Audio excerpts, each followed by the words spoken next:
trabalhei Allan Kardec, Kardec-Allan, o Evangelho segundo o Espiritismo, tradução de Guilherme Ribeiro, da terceira edição francesa, revista, corrigida e modificada pelo autor em 1866.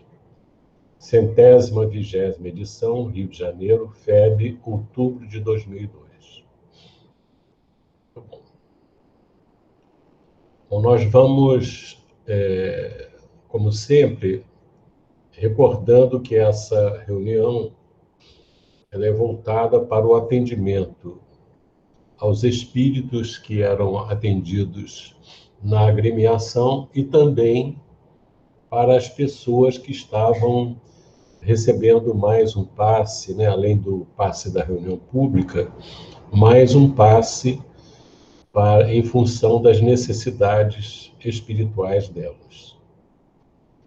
Nós entendemos que esse trabalho beneficia a todos, é voltado para todas as pessoas, principalmente agora que nós estamos nessa atividade online, não presencial, mas em que nós observamos um grande sofrimento, uma grande provação do mundo inteiro, e em particular do nosso país.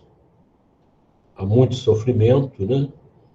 Temos quase 270 mil pessoas mortas, desencarnadas, e isso envolve um grupo extenso de outras pessoas que sofrem em função dessa desencarnação nas condições que estão ocorrendo. Então, nós sentimos que há uma necessidade muito grande de apoio vibratório, de recursos fluídicos, que as nossas reuniões e as reuniões de outros grupos, de outras religiões, pessoas sensibilizadas pelo sofrimento alheio, nós sabemos que esses recursos de prece, fluídicos, são de grande importância para dissolver essas vibrações, que são vibrações de dor, de sofrimento, para que elas não entrem no campo da desesperação. Então, é uma contribuição importante daqueles que estão reunidos nesse momento e em outros momentos, para cooperar vibratoriamente com o nosso país em particular, mas que envolve o mundo inteiro, porque todos somos irmãos. Nós hoje, em função disso, em virtude da elevação do número de mortes ultimamente, eu achei por bem a gente trazer uma parte do Cristo Consolador, no capítulo 6, que vai bem na direção, vai ao encontro das nossas necessidades nesse momento difícil, mas um momento que traz lições muito importantes para nós, né? Assim, de paciência, de compreensão, de entendimento, de esforço para mantermos o equilíbrio e não perdermos a fé, né? Fortalecermos a nossa fé, sabendo que o Cristo não nos abandonou nunca, nem vai nos abandonar. Isso não significa que nenhum sofrimento, não passaremos por nenhum sofrimento. O sofrimento faz parte do nosso desenvolvimento espiritual. Não necessário, os que não são necessários, que nós não fazemos, não provocamos, não fica sob a nossa responsabilidade. E aqueles que não são necessários, mas que são provocados indevidamente, ficam na responsabilidade de quem os provoca. Mas, de qualquer forma, não nos cabe nenhuma atitude de animosidade em relação às pessoas. Pelo contrário, nós precisamos envolver a todos com vibrações de equilíbrio. Isso para nós também é um desafio, observando a orientação de Jesus que nós devemos perdoar 70 vezes, 7 vezes, inclusive amar os inimigos, né? Então, a nossa postura como espíritas, como cristãos espíritas, é uma postura não de confronto, mas de oração, de busca de auxílio para amenizar os sofrimentos por que estamos passando. Nós vamos fazer a leitura do capítulo 6, o Cristo Consolador, os itens 1 e 2, é o jugo leve.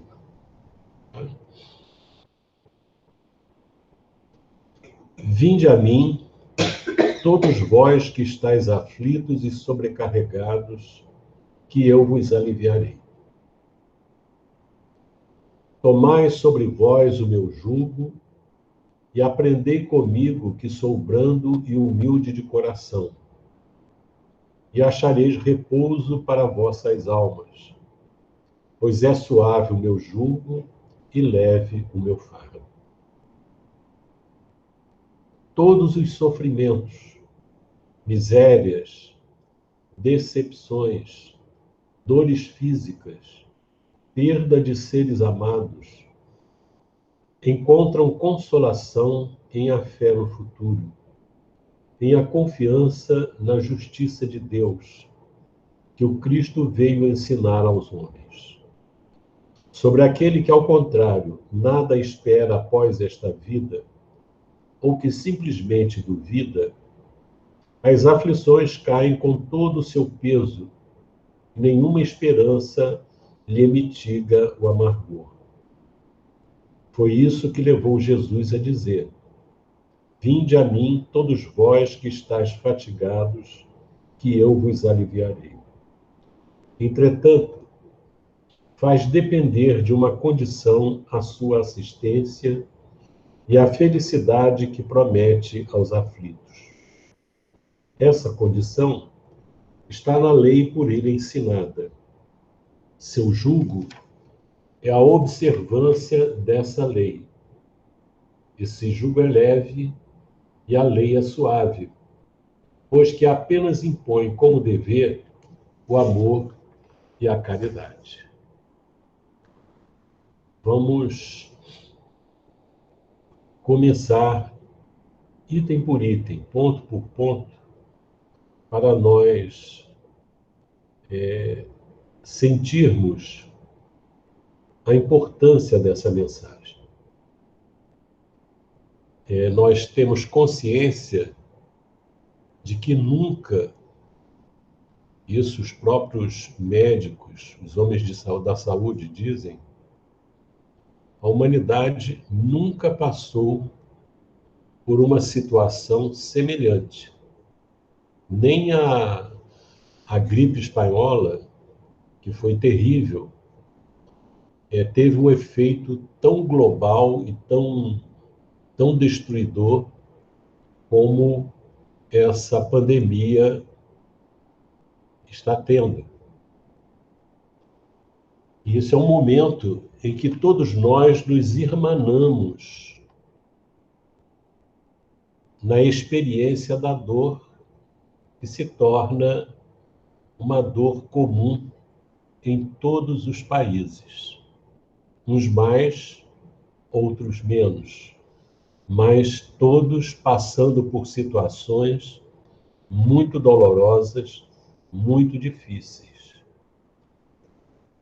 Às vezes eu recebi um WhatsApp de uma amiga perguntando, sabendo que nós somos espíritas, perguntando por que nós estamos passando por isso. E aí a gente observa como a doutrina espírita é esclarecedora. As pessoas enfrentam Situações como essa, e outras mais, às vezes, particularmente, a pessoa passa por um sofrimento, por uma perda, né, como se diz, por uma doença, uma situação difícil, e ela não sabe identificar o porquê daquilo, se as razões não estão sediadas na vida atual. E quando ocorre uma situação dessa, global, que envolve a humanidade inteira, as pessoas ficam assim, assustadas, preocupadas e sem compreensão do que está ocorrendo. E aí vão buscar o quê? Vão buscar onde elas sabem. É interessante que elas não são espíritas, essas pessoas, mas elas sabem que o espiritismo tem uma resposta para dar, tem uma orientação. E elas vêm em busca das explicações que nós podemos ter. Então, hoje, nós temos estudado, tanto na Mocidade quanto no ESD, a questão da transição da Terra de planeta de expiação e provas para mundo de regeneração. E naturalmente, as circunstâncias, nós entendemos, pelo que lemos, poderiam ser mais suaves, se não houvesse tanto descaso da parte da humanidade na obediência à lei de Deus, que é a lei de amor. Então, essas situações globais identificam um problema espiritual generalizado, de distanciamento da criatura em relação aos seus deveres perante o Criador, perante Deus. Vivemos a vida, muitas vezes, com uma visão rasteira, uma visão horizontal da vida, e demoramos a levantar a cabeça e olhar para cima, verticalizar a nossa percepção para o entendimento das questões espirituais elevadas. Então, acreditamos que essas experiências difíceis, né? Essas dores, elas vêm como um despertamento para que a pessoa, a humanidade, aí nem é a pessoa, a humanidade comece a buscar razão de ser para essa situação. E a gente entende que o caminho significa buscar rever, aprofundar as orientações que Jesus nos trouxe. Isso não significa que as pessoas que estão desencarnando são pessoas que não cumprem as leis de Deus. Não é isso. Nós entendemos que a desencarnação não é em si um castigo de Deus para as pessoas que não seguiram ou não seguem as leis de Deus. Porque, principalmente, aqueles que não seguem são aqueles que devem permanecer mais tempo na Terra para aproveitar essas experiências e refletir, entender, amadurecer, o que nem sempre acontece. Então, a gente observa que nós estamos num momento de transição difícil, né? E quanto mais cedo nós nos preparamos não para isso, nos preparamos para a vida, refletindo sobre os ensinamentos de Jesus, sobre as orientações que ele trouxe, para que nós nos espiritualizemos mais, tenhamos mais compreensão em relação aos outros, desenvolvamos a capacidade de amar, deixando de lado os sentimentos inferiores de vingança, de ódio, que são sentimentos coparticipados com um grupo imenso de espíritos desencarnados que atuam sobre a Terra e que muitas vezes as pessoas encarnadas se afinam grandemente. Então, é um problema não só para os encarnados, mas também para os desencarnados, que não estão ainda iluminados. Então, é uma experiência difícil, dolorosa, mas profundamente enriquecedora para aquele que souber viver nesses tempos com o equilíbrio necessário, com a visão ampla e com a disposição de renovar os próprios sentimentos. Isso é importante, porque nós sabemos, como espíritas que somos, que a dor ela tem uma função importantíssima, que é a de sacudir a pessoa, de fazer a pessoa refletir, que na hora que está tudo bem, as pessoas não pensam. Tanto é que a ansiedade da população, de um modo geral, é voltar à rotina comum, ao que era. Voltar ao normal. É interessante porque o normal que a humanidade vivia até então e vive não é em termos espirituais, não é o normal. Nós vemos atitudes que se repetem até nesses momentos de sofrimento, que estão muito distantes do respeito às leis de Deus, da lei de amor.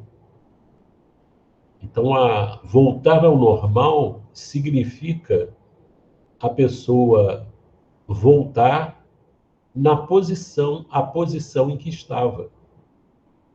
E não é para isso que o sofrimento vem. Não é para a pessoa voltar a manter os mesmos valores que mantinha antes do sofrimento. Te lembra que Jesus tem uma passagem em que Jesus faz uma cura e quando cura a pessoa, ele diz assim: vai e não peques mais para que não te suceda coisa pior. Olha a advertência que é. Então as pessoas, elas querem ficar curadas e às vezes até oram para que passe essa pandemia para voltar a fazer as mesmas coisas que faziam antes. O que é um não aproveitamento das lições que esse quadro que nós estamos vivendo em termos mundiais está propondo para a humanidade. Então, nós não podemos estar querendo... Eu sei que há pessoas que querem voltar ao normal no sentido de rever os amigos, os parentes, sair, ter uma certa liberdade. Mas uma grande parte da humanidade quer voltar ao normal, que até insiste hoje para usufruir os prazeres que não são prazeres adequados em termos espirituais. A gente observa que há uma luta intensa para que os bares fiquem abertos. Uma luta intensa para que determinadas festas, que a gente sabe, né, a gente tem conhecimento de que nessas festas coisas indevidas ocorrem. Então, não é para voltar a esse normal. E, na verdade, esse grupo de irmãos nossos que insiste nessa vivência, eles não se dão, não refletem sobre o que estão passando agora, não refletem. Tanto que o normal que eles gostariam de voltar a viver, eles estão vivendo agora. Já estão vivendo em meio à luta, em meio à dor, em meio ao sofrimento de todo mundo. Então, a dor tem essa função de fazer refletir. Normalmente, nós, quando passamos por uma doença que pode nos levar à desencarnação, nós costumamos fazer um balanço das nossas vidas, né? Fazemos um balanço das nossas vidas e pensamos em redirecionar determinados aspectos, até romper, eliminar certas inimizades, né? Afastar determinadas mágoas. Então, são horas importantes. Então, quando a pessoa... Eu me lembro que uma vez eu estava viajando de ônibus, passando pela Serra de Friburgo.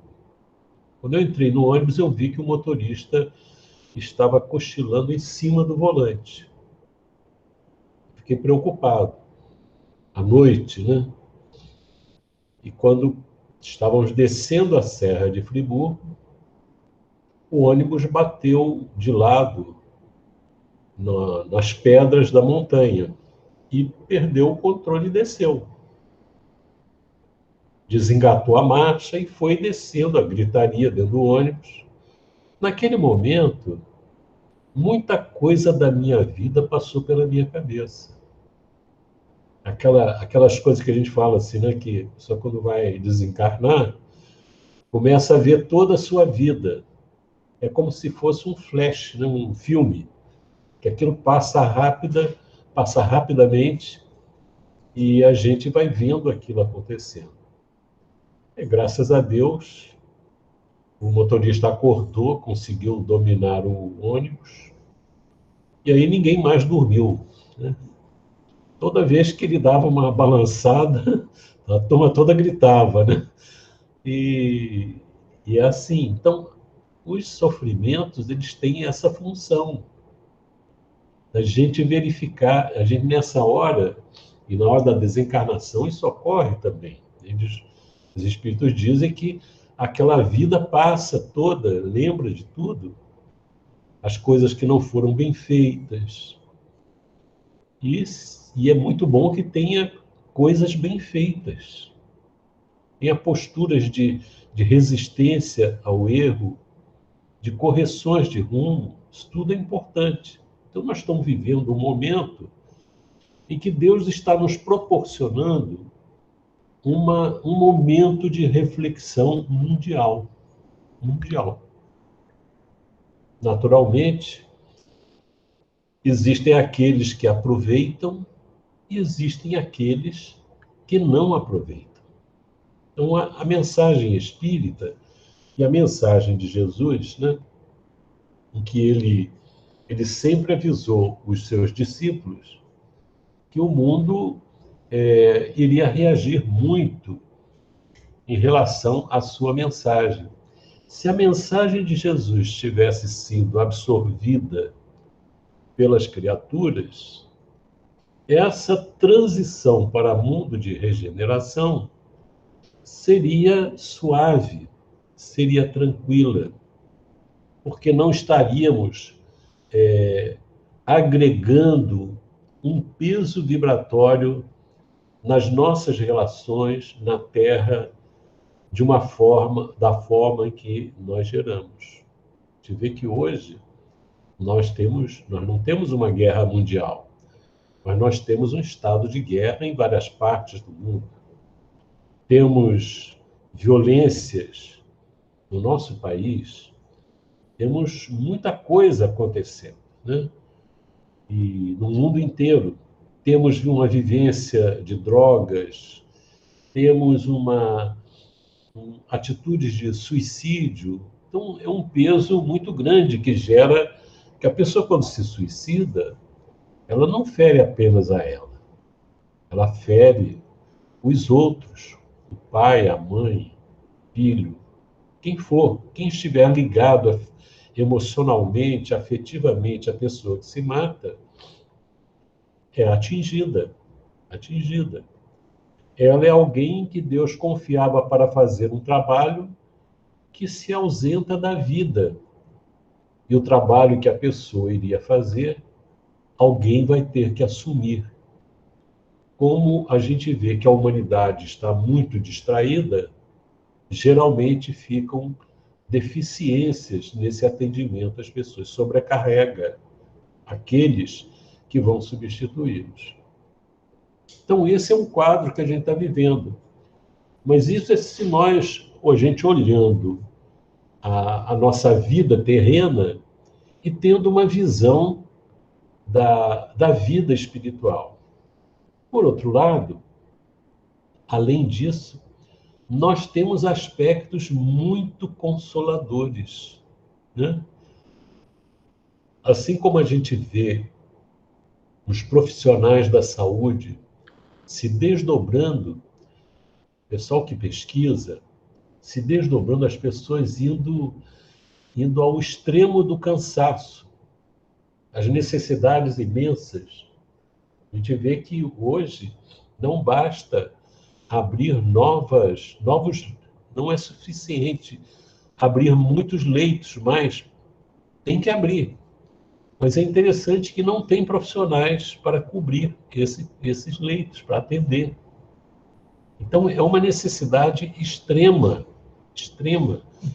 É como se, como eles dizem, estamos chegando ao limite das forças físicas dessas pessoas também, e o limite do atendimento. Hoje eu vi uma notícia de um menino de 3 anos que morreu de Covid porque estava esperando um leito para ser atendido. De 3 anos. Então, só da gente olhar é comovente. Mas existem muitos outros casos, né? Muitas situações difíceis que estão se desdobrando. Mas é importante, assim como a gente vê pessoas abnegadas se desdobrando para atender aqueles que chegam aos hospitais enfermos, nós não temos noção da quantidade de espíritos a serviço do Cristo trabalhando para amenizar as dores, amenizar a experiência e trazer esperança para as pessoas. Isso é uma coisa comovente. A gente lembra, quando a gente lê André Luiz, aquele apelo de uma colônia que pedindo ajuda de voluntários, espíritos voluntários, para atender aos sofrimentos da guerra na Europa. E a gente sabe que as colônias cederam espíritos, colaboradores, trabalhadores, para atender, resgatar aqueles espíritos que faleciam no meio da guerra, porque eles não podiam ficar no país em que eles estavam, porque o peso vibratório que eles trariam atingiria as pessoas encarnadas. Então, muitos foram trazidos para o Brasil, né? E para outros países. Então, a gente observa que Jesus não está parado, não está olhando e lavando as mãos, e de jeito nenhum. Jesus está trabalhando por isso, está servindo, né? É interessante a gente observar essa postura do Cristo e termos a certeza de que ele está operando o alívio possível para nós. Mas a gente sabe que, às vezes, a humanidade precisa de um remédio amargo para poder se curar de outras coisas, para acordar para as próprias deficiências, as próprias dificuldades. Então, de nossa parte, nós temos que confiar, né? Temos que obedecer às diretrizes de saúde para evitarmos a contaminação nossa e para evitarmos a contaminação nossa para os outros, o que é uma atitude anti-egoísmo. A atitude egoísta é aquele que não se importa consigo e muito menos com os outros. Mas nós vamos conviver com espíritos ainda nessa imaturidade por muito tempo. Mas o tempo vai chamar as criaturas às dores que despertam, que acordam, né? que fazem pensar. A dor em si, ela não muda a pessoa. Ela propõe uma reflexão, propõe uma mudança, propõe uma autoanálise para que a pessoa possa caminhar com segurança. Então, na nossa mensagem que está aqui, que começa com a anotação de Mateus, no capítulo 11, versículo 28 a 30, vamos ver o que Jesus está dizendo para a humanidade àquela época e que serve para os nossos dias de hoje. Vinde a mim, todos vós que estáis aflitos e sobrecarregados, que eu vos aliviarei. Olha, a humanidade nunca esteve tão aflita e sobrecarregada como nos dias de hoje. Nos dias de hoje, que nós estamos vivendo é uma grande aflição e uma sobrecarga, né?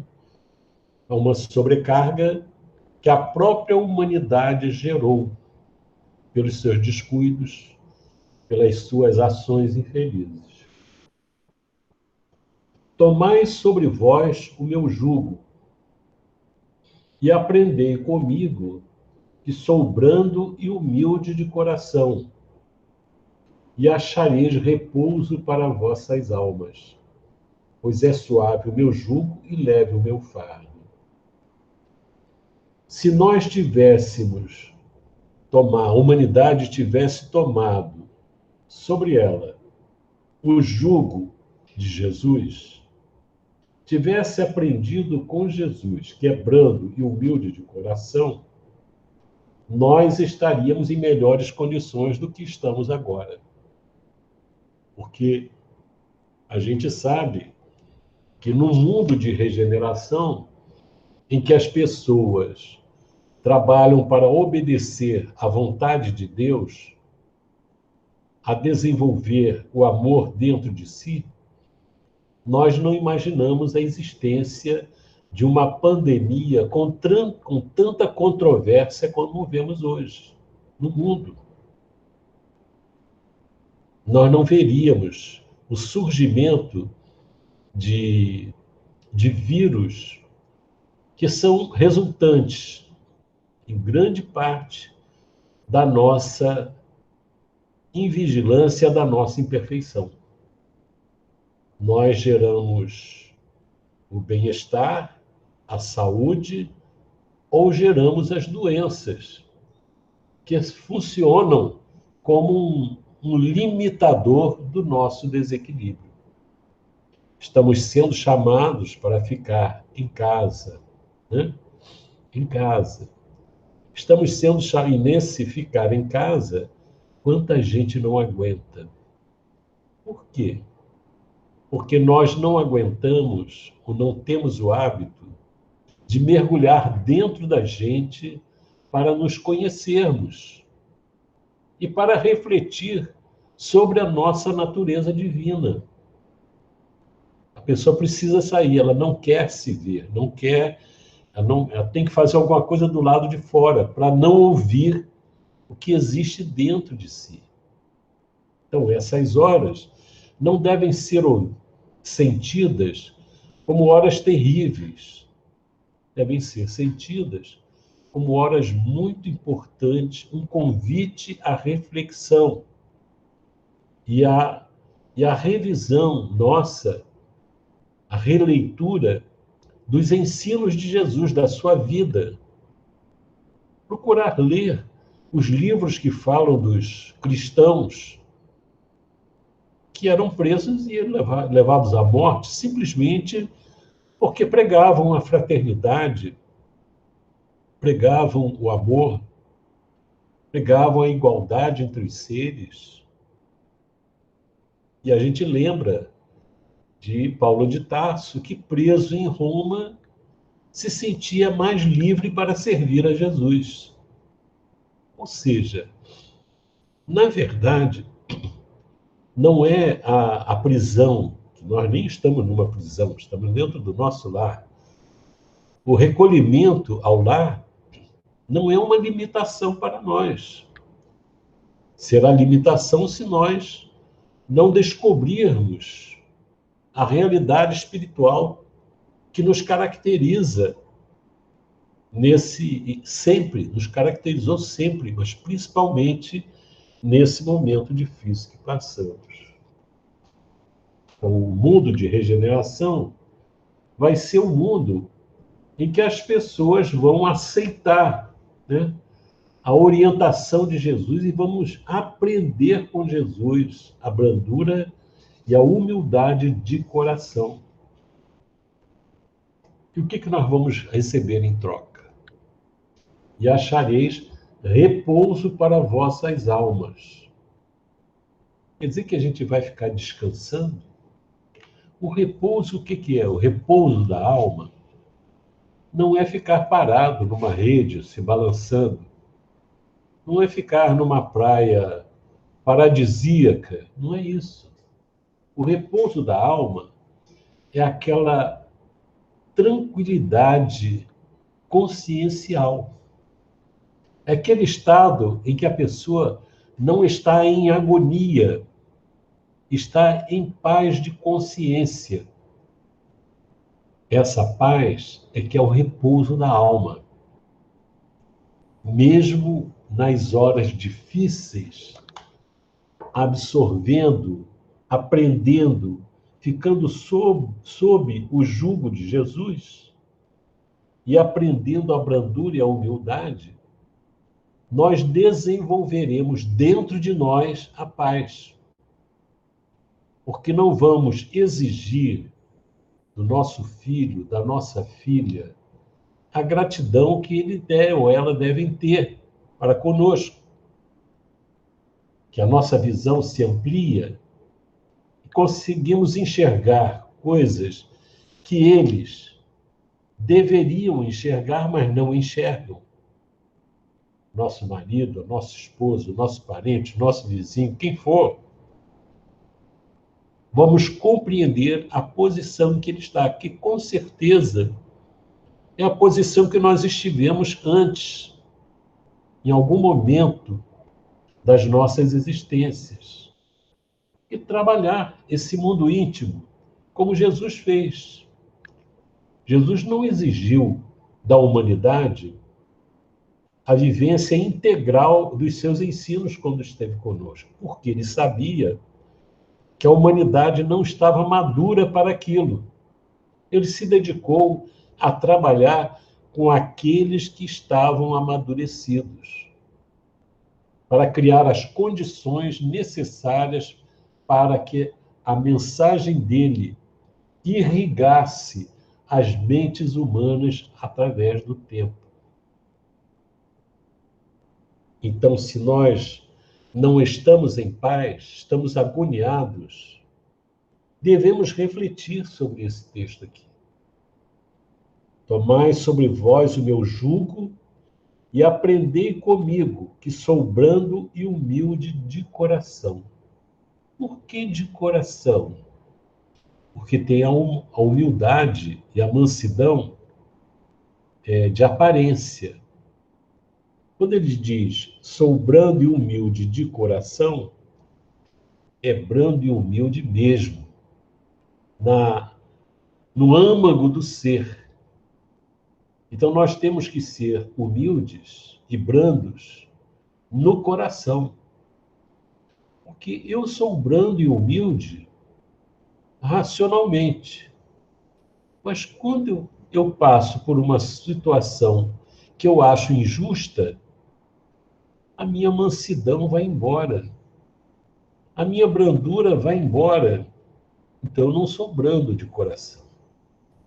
Não sou humilde de coração. Eu preciso ser humilde e brando de coração, profundamente dentro de mim.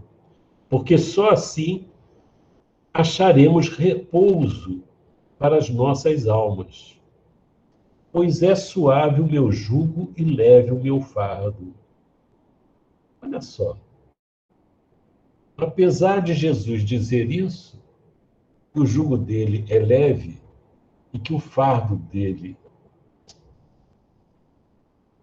não, que o jugo dele é suave e o fardo é leve, nós preferimos, muitas vezes, a humanidade prefere, muitas vezes, o jugo do mundo, que não é suave, e o fardo do mundo, que é muito pesado. A ansiedade pelo poder, a ansiedade pela riqueza, as frustrações porque não conseguimos as coisas materiais, as frustrações pela incompreensão em relação aos outros, tudo isso é difícil de viver. É duro. E aí vem um comentário do Kardec, né? Todos os sofrimentos, não são alguns sofrimentos, são todos. Se a gente olhar para a nossa vida, eu estou sofrendo, mas qual é o meu sofrimento? Procure identificar qual é o meu sofrimento. Estou sofrendo. Qual é? Sofrendo de quê? Aí ele enumera alguns sofrimentos: misérias, decepções, dores físicas, perda de seres amados, tudo isso. E todos esses sofrimentos encontram consolação na fé no futuro. Veja só, a consolação na fé no futuro. Por quê? Há uma consolação porque eu sei que essa situação é passageira. Eu não estou condenado eternamente a ficar nessa situação. Tudo passa. E a minha vida verdadeira não é essa aqui, é a vida espiritual.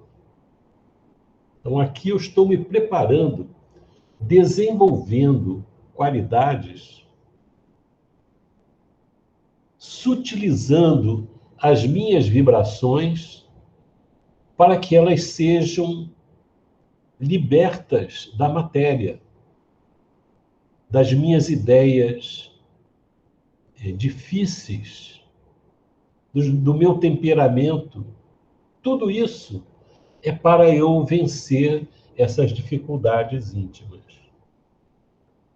Então vejamos só, são todos os sofrimentos. E parece que nos dias atuais, nós estamos passando, não digo nós aqui, mas muitas criaturas estão passando por todos esses sofrimentos. Tem gente que está vivendo essa luta imensa na miséria, sem ter comida, sem saber o que vai comer amanhã. Eu me lembro de um senhor, há muitos anos isso, ele já desencarnou. Minha mãe frequentava as Legionárias de Maria, eu também, e ela frequentava a reunião de quinta-feira de manhã. Minha mãe era médium receitista. E tinha um senhor que ia lá, muito vestido com muita simplicidade, mas muito arrumadinho, sabe? Aquela roupa limpa, passadinha, e ele muito educado, né? E conversando com a minha mãe descobriu que ele passava por muitas necessidades, tinha vários filhos. A esposa desencarnou e ela ia visitá-lo, e eu visitava junto com ela. Ele falava para minha mãe o seguinte: ele trabalhava, o que ele conseguia de trabalho, o dinheiro que ele conseguia, ele dizia: eu compro fubá para o mês inteiro. Então, o que ele ganhava de dinheiro, que era pouco, ele comprava fubá, que ele dizia: ninguém vai morrer de fome, vai comer angu todo dia. angu todo dia. E educou os filhos. Não sei do encaminhamento de todos, mas um se tornou um advogado. Então, são pessoas, e nos dias de hoje a gente sabe, com o desemprego que está acontecendo, há muita miséria. Antes disso, antes da Covid, já havia muita miséria, a ponto de eles classificarem essas pessoas como invisíveis. Eu acho um absurdo, né? Eles não viam as pessoas. Deveriam ver. Então, são pessoas que passam por misérias e, olha, algumas se revoltam, mas a maioria não se revolta. Que se revoltassem essas pessoas, nós teríamos uma coisa pior do que a pandemia, teríamos coisas muito mais graves. Mas são pessoas que já têm uma visão de vida importante. E as pessoas, às vezes, não buscam resolver esses problemas porque sabem desse temperamento, né? Decepções, dores físicas. A pessoa não tem. Como é que você vai fazer, por exemplo, um atendimento dentário? Quem tem dinheiro, quem está desempregado, como é que vai fazer? Se tiver doente, ainda tem o SUS, né? Mas hoje com a pandemia, ninguém doente consegue espaço no hospital.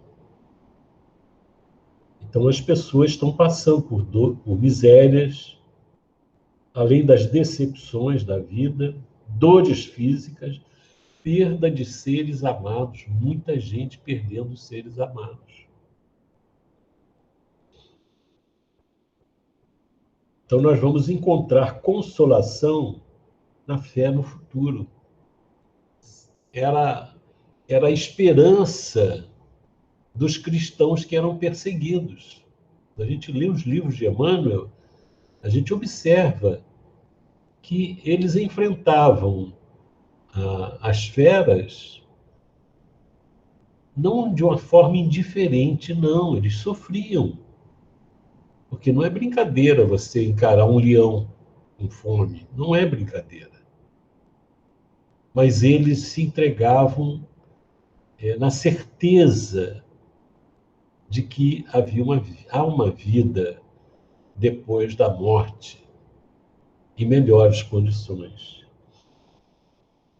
E não quer dizer que quem morria naquele circo, naquela tortura terrível, tinha limpado todas as suas dívidas do passado. Não. A gente vê vários espíritos que reencarnam e desencarnam e reencarnam e desencarnam, e passam diversas vezes por esse sacrifício perante as feras. Nos romances a gente vê isso. Mas mantinham a confiança em Deus, né? Na justiça de Deus. E quem faz os outros sofrerem não confiam na justiça de Deus, porque se confiassem, agiriam de uma forma diferente. Porque se agem distantes da justiça de Deus, vão ter que se haver com a justiça de Deus.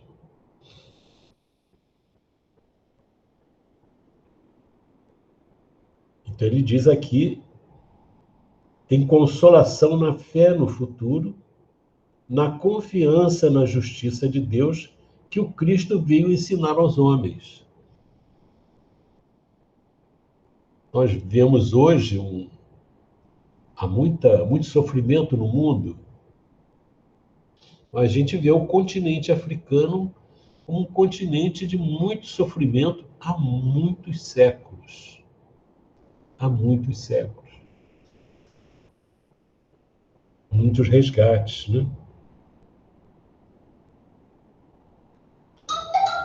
Agora, ele diz aqui, sobre aquele que, ao contrário, nada espera após esta vida, ou que simplesmente duvida, as aflições caem com todo o seu peso, e nenhuma esperança lhe mitiga o amargor.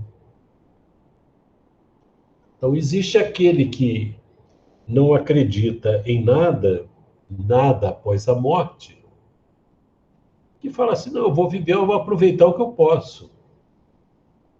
Aquela visão ignorante mesmo. Já que eu vou morrer, deixa eu aproveitar a vida. E acha que aproveitar a vida é dar vazão a essas coisas todas.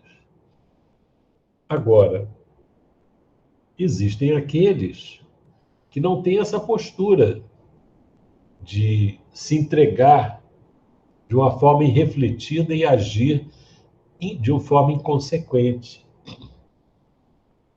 Esses que não creem na vida futura, esses que não têm essa postura cínica desses outros que eu falei, esses que são pessoas até sérias, elas ficam sem nenhum amparo, porque acham que estão sofrendo e que isso não vai ter nenhum alívio, não vai ter nenhuma consequência boa para eles, né? Sobre aquele que, ao contrário, nada espera após esta vida, ou que simplesmente duvida. É interessante que tem gente que ainda fala assim, né? Não, vida após a morte, mas ninguém voltou para falar. Meu Deus do céu. Vê se abre o olho. Porque muita gente voltou para falar. Muita gente voltou. E o Espiritismo é a grande razão, a grande prova de que muita gente voltou para falar, é que o Espiritismo existe. Então, as aflições caem com todo o seu peso e nenhuma esperança lhe mitiga o amargor. Então, vi que isso para a gente ter, não é a crença, não, ter a convicção de que a vida prossegue, isso vale mais do que as melhores ações na Bolsa de Valores. Vale mais do que qualquer mansão aqui na Terra. Vale mais do que qualquer iate, vale mais do que tudo. É um tesouro que nós temos dentro de nós, essa certeza de que a vida prossegue. E será um tesouro maior ainda se nós vivermos de acordo com os ensinos de Jesus que nos preparam para a vida, não a vida após a morte. Jesus nos prepara para a vida, desde aqui até depois da morte. Então, a pessoa não tem, sente um peso muito grande. Então, foi isso que levou Jesus a dizer: vinde a mim, todos vós que estáis fatigados, que eu vos aliviarei. E realmente, a crença, a aceitação dos ensinos de Jesus, a compreensão de que Deus é justo e misericordioso e nos ama, a certeza, convicção, conhecimento de que nós não vamos desaparecer quando a morte surgir, nós vamos continuar vivendo. Isso é uma bênção. Isso é uma riqueza. Isso é uma coisa que equilibra o nosso ser, que nos permite encarar todas as situações como os cristãos encaravam. E aí ele continua: entretanto, faz depender de uma condição a sua assistência e a felicidade que promete aos aflitos. Então tem uma condição. Não é uma promessa que é só dele para nós. Existe uma reciprocidade. Quer dizer, o alívio que o Cristo traz para nós não é unilateral. Ele traz, mas nós temos que oferecer alguma coisa. No passado, na antiguidade e até no presente, as pessoas pensam que é ofertando alguma coisa a Deus que nós estamos atendendo como se Deus precisasse dos nossos presentes. Vamos ver qual é a reciprocidade que nós temos que dar. Entretanto, faz depender de uma condição a sua assistência e a felicidade que promete aos aflitos. Essa condição está na lei por ele ensinada, é a lei que Jesus ensinou. Seu jugo é a observância dessa lei. Mas esse jugo é leve e a lei é suave. Por quê? Pois que apenas impõe como dever o amor e a caridade. Coisa que nós queremos obter. Nós todos queremos ser amados. Nós todos queremos receber a caridade dos outros. Caridade no sentido amplo. Aquela compreensão que nós queremos ter, o perdão quando nós erramos, a compreensão das nossas falhas. Alguém que nos levante quando nós caímos, nós queremos isso. Ou seja, a condição é que nós tenhamos como dever o amor, amar os outros e a caridade. Veja só, o que a pessoa quer pedir a Deus? O que a gente quer? Na verdade, o que as pessoas querem é um privilégio.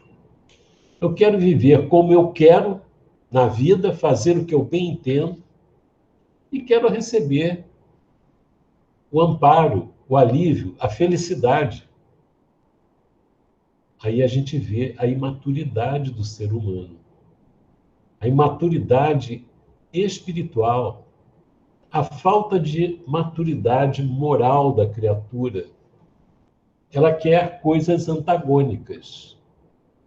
Ela quer felicidade e através de um caminho que vai levá-la ao sofrimento, à infelicidade. Ela quer ser bem tratada, ser amada, mas não quer amar ninguém. É uma incoerência. Deus não é incoerente, nós somos. Então Jesus vem trazendo para nós umas leis importantes, um conhecimento importante para a nossa vida. Quem aceitou essa diretriz do Cristo se iluminou. No dizer bíblico, se salvou. Mas salvar-se significa iluminar-se. Significa desenvolver dentro de si a luz que nós temos de forma latente dentro de nós. É essa a mensagem de Jesus. Nos dias de hoje, nós temos a mensagem de Jesus mastigada, explicada para qualquer entendimento, para qualquer nível intelectual. Está ali explicada. Mas nós queremos, às vezes, o amparo do Cristo, o amparo dos espíritos protetores, mas não queremos nem ler, não queremos conhecer, não queremos buscar. Então, é uma atitude de profunda incoerência, para não dizermos ignorância. Então, meus amigos, fica para nós essa mensagem extremamente consoladora, que não apenas passa a mão na nossa cabeça, que não faz promessas vazias, mas que nos mostra a presença de Jesus em nossas vidas, apontando o caminho que nós devemos seguir para termos paz e felicidade.